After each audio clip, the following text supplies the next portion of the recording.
So with that as a kind of a picture, my work as a gym teacher has been to help children come into their bodies and not get locked into them so that they have a fluidity. And the archetypal quality is working with archetypal beings of love, for example. And we use the word love all the time, but do we actually think about the skillful application of love working with children with a soccer ball? Bring it right down into the body, right into the feet, right into having opponents, so-called opponents. There aren't any opponents because I can't wrestle with you unless you say I'd love to. That's called cooperation, not competition. Yeah. So always the beginning of a competition is cooperation. Two teams agree to that's play funny, together. Yeah.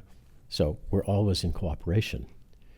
Every moment we're on that field, we're choosing to continue to cooperate with the other. If we don't want to, we would just leave the field or stand there. It's so funny you're saying this, because I was thinking this morning, I was like, I wonder if I should ask Edmund about the spiritual significance of competition, because I've always been a guy that's drawn to be competitive. Yeah. I like to win. Yes. But actually, I think you're pointing at something that's deeper than that here, which is I enjoy cooperating because that's what it's built on. Yeah. There is no competition without the cooperation, actually. That's a really interesting I'm going to suggest to reframe. you that you are looking, the true part of yourself is looking for mastery. And when you attain mastery on whatever your chosen discipline is, then everyone on the field actually looks like they're on your team.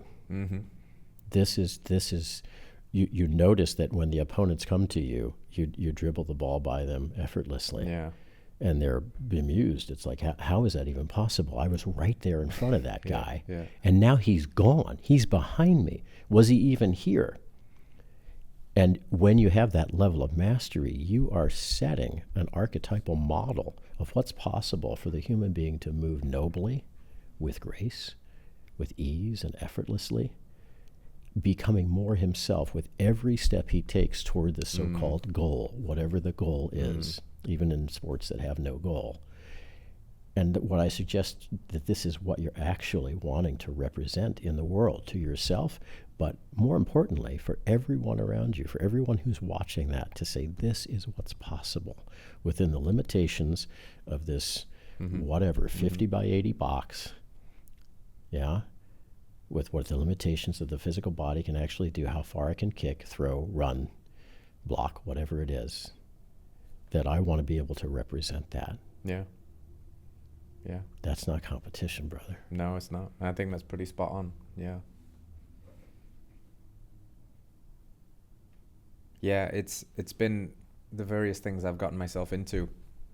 When I think about them now, like there's so much joy for me in the process of feeling like a complete beginner, and then feeling the increasing time and discipline required to acquire these skills to strive towards mastery, which is an interesting endeavor in and of itself, because the goalposts constantly move, because there's always a way you could do it a little bit more beautifully, a little bit smoother, a little bit more in flow, which is beautiful in and of itself, because that's a representation of the infinite game, right? There is no real mastery. It's just like just more of that beauty, though. But that's why it's beautiful. It's interesting to me.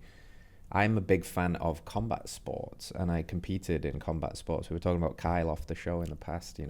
We've done MMA, and to me, when I watch that, as much as like some people repulse and like, oh, violence, these two monsters punching each other in the head, I watch it and it's like very beautiful to me, especially when somebody's in flow, and exactly what you said, they're evading by millimeters, and they're dancing out there, and they're in competition, but of course there is no competition unless they both agree to first collaborate to test who can be more in flow at that moment. And to me, I watch it and I'm just like, it's so beautiful. There's some broken bones in the process and a bloody nose, but all is of or nothing is at the end of the day too, right? So that's part of it. It's funny.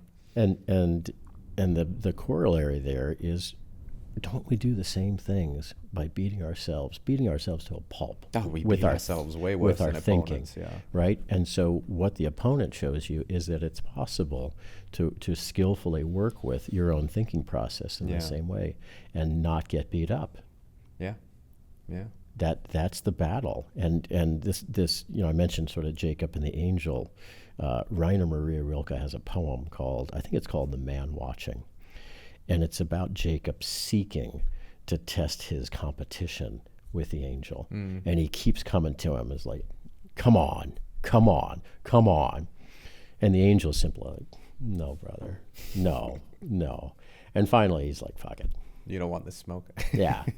He's like, Okay. And so at the end of the poem, what Rilke says is of the human being who finally gets the fight that he's been looking for.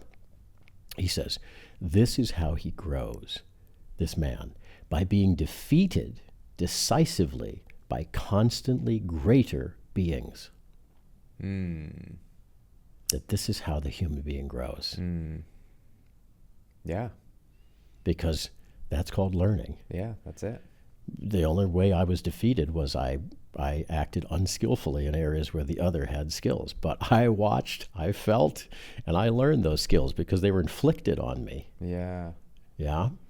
And some of the most painful ass kick-ins are some of the most valuable, right? Yeah. If you can get off the stool and answer the bell and stay Yeah. in the fight. That's it. Yeah. That's it. And so that is a thing of beauty. Yeah. And yes, it can also be individuals looking to hurt other individuals. Yeah. Mm-hmm. Individuals who have been hurt themselves who are looking to hurt That's others. right. Yeah. Now, is there a possibility for you to come into a situation like that and be a model of transformation that doesn't sink to the level Mm-hmm. of that energetic vibration that's being thrown at you with every foot, with every fist, with every body pounce? Are you able to hold that feeling of love and acceptance and understanding that this individual is only acting in this way because he suffered the same things? Yeah, what a beautiful representation of that. Yeah. So then is that a fight? Right. Or is that human Yeah. transformation? Yeah. Is that the possibility for that person to walk away and some part of them go, what just happened to me? Why do I feel less anger at this individual? Mm. And they beat me. Right. I should... You should hate them. In every other Yeah. situation, I'd think about going out and keying the car. Yeah. Right? But They've something... healed me by beating my ass because they met me with that energy. Yeah, because they met me with not needing me to be any different in my anger, my hatred, or my, wanting to actually break his bones. Yeah. Or even to kill him. Yeah. Yeah? But simply, I see you. All right, friends, thanks for tuning in to another episode of Radical Health Radio. We got a fresh new podcast for you every Wednesday. If you enjoyed the show, consider liking, subscribing, reviewing, and rating us on your podcast platform. It helps to spread this message of radical health. We'll see you next week.